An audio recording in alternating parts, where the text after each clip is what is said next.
नमस्कार। अगर आप फाइनेंस सेक्टर में एक बहुत बड़े सरकारी मौके की तलाश में हैं, तो आज हम बिल्कुल उसी के बारे में बात करने वाले हैं। ये एक ऐसी भर्ती है जो आपके करियर को एक नई उड़ान दे सकती है। फाइनेंस के जानकारों के लिए ये एक बहुत ही सुनहरा मौका है। तो चलिए इसे अच्छे से समझते हैं। तो चलिए सीधे उस बात पर आते हैं जिसका सबको इंतजार रहता है, सैलरी। और ये कोई छोटी मोटी रकम नहीं है। बात हो रही है 24.81 लाख रुपए प्रति वर्ष के फिक्स्ड पैकेज की। जी हां, बिल्कुल सही सुना आपने। अरे रुकिए, बात सिर्फ यहीं तक नहीं है। इस फिक्स्ड पैकेज के ऊपर आपको अपने शानदार काम के लिए 20% तक का परफॉर्मेंस बोनस भी मिल सकता है। मतलब कमाई और भी ज्यादा हो सकती है। तो सवाल यह है कि इतना बेहतरीन पैकेज कौन दे रहा है?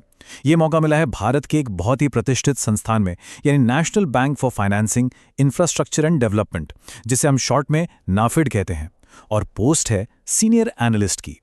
देखिए, नाफेड कोई आम बैंक नहीं है। इसे एक अखिल भारतीय वित्तीय संस्थान यानी एएफआई का दर्जा मिला हुआ है। और सबसे बड़ी बात, इसे सीधे भारतीय रिजर्व बैंक यानी आरबीआई खुद रेगुलेट और सुपरवाइज करता है।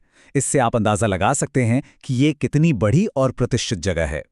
तो कुल मिलाकर ये एक गोल्डन अपॉर्चुनिटी है। शानदार सैलरी, एक टॉप क्लास का सरकारी संस्थान और देश के इंफ्रास्ट्रक्चर डेवलपमेंट में सीधे योगदान करने का मौका। इससे बेहतर और क्या हो सकता है? तो अब ये जानते हैं कि इस शानदार रोल के लिए फिट कौन है। आइए देखते हैं कि इसके लिए क्या-क्या योग्यताएं मांगी गई हैं। चलिए अब हम एलिजिबिलिटी क्राइटेरिया को थोड़ा करीब से देखते हैं। ध्यान से देखिए, क्या आपकी प्रोफाइल इस रोल के लिए एकदम परफेक्ट है? सबसे पहले बात करते हैं उम्र की। तो आपकी उम्र कम से कम 21 साल और ज्यादा से ज्यादा 40 साल होनी चाहिए। और ये जो कैलकुलेशन है वो 28 फरवरी 2026 की तारीख के हिसाब से होगा। अब आते हैं एजुकेशन पर। आपके पास एक पोस्ट ग्रेजुएट डिग्री या डिप्लोमा होना जरूरी है, वो भी रिलेटेड फील्ड में।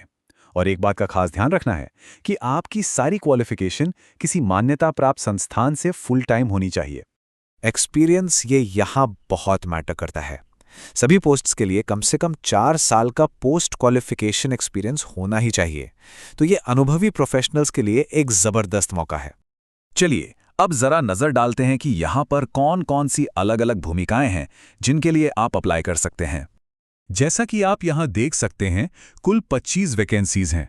सबसे ज्यादा वैकेंसीज लेंडिंग ऑपरेशंस और रिस्क मैनेजमेंट में हैं। लेकिन दूसरे जरूरी फील्ड्स में भी अच्छे मौके हैं। मतलब ये भर्ती अलग अलग टैलेंट के लिए है।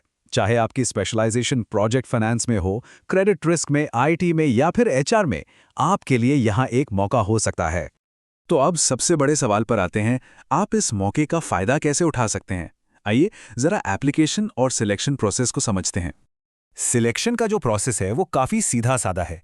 इसमें 2 मेन स्टेजेस हैं। पहले आपको एक ऑनलाइन एग्जाम देना होगा और अगर आप उसमें शॉर्टलिस्ट हो जाते हैं तो फिर आपका एक पर्सनल इंटरव्यू होगा। ऑनलाइन एग्जाम पूरी तरह से आपके प्रोफेशनल नॉलेज पर फोकस्ड रहेगा।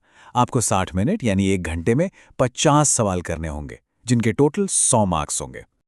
अच्छा, ये डेट्स बहुत ज़रूरी हैं, तो इन्हें कहीं नोट कर लीजिए। एप्लीकेशन 18 मार्च से शुरू होंगी और 8 अप्रैल 2026 को बंद हो जाएंगी, तो आखिरी दिन का इंतज़ार बिल्कुल मत कीजिएगा। देखिए, अगर आप इंफ्रास्ट्रक्चर फाइनेंस के फील्ड में अपना करियर बनाना चाहते हैं, तो सच मानिए ये आपके लिए एक करियर डिफाइनिंग मौका हो सकता है। इसे हाथ से बिल्कुल जाने मत दीजिएगा। एक बार फिर से याद दिला दूं, 8 अप्रैल 2026 इस तारीख को अपने कैलेंडर में अभी के अभी मार्क कर लीजिए। तो अगर आप योग्य हैं और इंटरेस्टेड हैं तो अब बिल्कुल देर मत कीजिए। स्क्रीन पर दिए गए क्यूआर कोड को स्कैन करके या डिस्क्रिप्शन में दिए गए लिंक पर जाकर आप सीधे अप्लाई कर सकते हैं। आप सभी को शुभकामनाएं।